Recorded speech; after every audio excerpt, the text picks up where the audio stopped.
3 महिन्यांवर विधानसभा निवडणुका येऊन ठेपल्यात आणि याच पार्श्वभूमीवर केंद्रीय अर्थसंकल्पाकडे संपूर्ण महाराष्ट्राचं लक्ष होतं। पाहूया नोकरदार, उद्योजक आणि सर्वसामान्यांच्या नजरेतून अर्थसंकल्प। केंद्रीय अर्थमंत्री निर्मला सीतारामन यांनी आज आपला अर्थसंकल्प सादर केलेला आहे। नेमका या अर्थसंकल्पाविषयी नागपूरकरांना काय वाटतं हे जाणून घेण्यासाठी आपण इथे आलेलो आहोत। सर, काय सांगाल, कसं पाहता एकूणच या अर्थसंकल्पाकडे? बिहार आणखी आंध्र प्रदेशसाठी मोठी स्कीम्स आली आहे, महाराष्ट्रासाठी काही स्कीम्स आणली नाही आहे। ते खेद आहे, ते केलं पाहिजे होते। महाराष्ट्र मोठं GDP आहे, मोठं प्रदेश आहे, जितकं टॅक्सेस पे करते तितकं दुसरे स्टेट्स नाही करत। आम्ही अपेक्षित होतो का महाराष्ट्रासाठी काही स्कीम आणन, पण तशी आलेली नाही आहे। पण ओव्हरऑल बजेट छान आहे।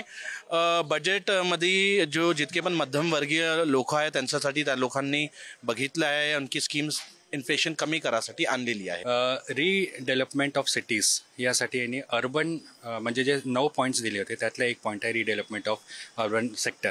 त्यात सिटीजचा रिडेव्हलपमेंट होणार आहे आणि त्या रिडेव्हलपमेंटमध्ये हे अर्बन सेक्टर्सला मॅक्झिमम बेनिफिट होणार आहे। त्यात महाराष्ट्रामध्ये 3-4 मोठमोठ्या सिटीज आहे, पुणे झाल्या, मुंबई झाल्या, तर त्यांना बेनिफिट येईल। दुसरं एक म्हटलं तर आपल्या विदर्भासाठी की इलेक्ट्रिसिटी मॅक्झिमम प्रोडक्शन आपल्याकडे आहे, तर इलेक्ट्रिसिटी जनरेट होऊन ही डायरेक्टली कन्झ्युम करावं लागत होतं।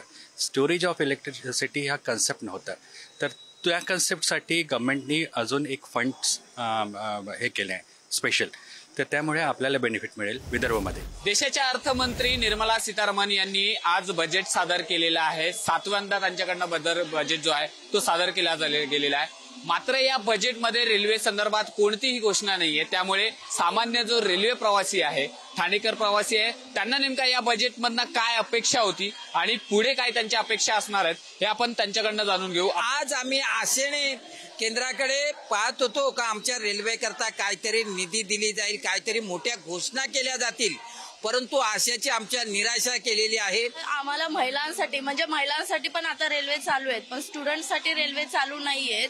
आम्हाला रोज म्हणजे धक्के खात यावं लागतं आणि खूप लेट ट्रेन सुद्धा असतात।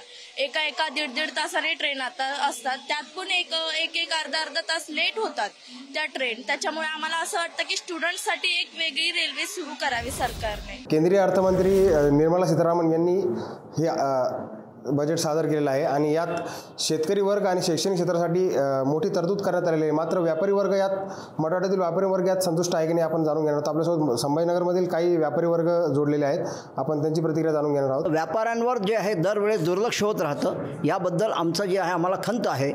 आणि मराठवाडा जसं पूर्ण देशामध्ये बिहार हा मागासलेला भाग आहे, तसं मराठवाडा हा महाराष्ट्रामध्ये मागासलेला भाग आहे। तर अशा मागासलेल्या भागांवर लक्ष केंद्रित करून त्यांच्यासाठी बजेट देण्याची आवश्यकता होती।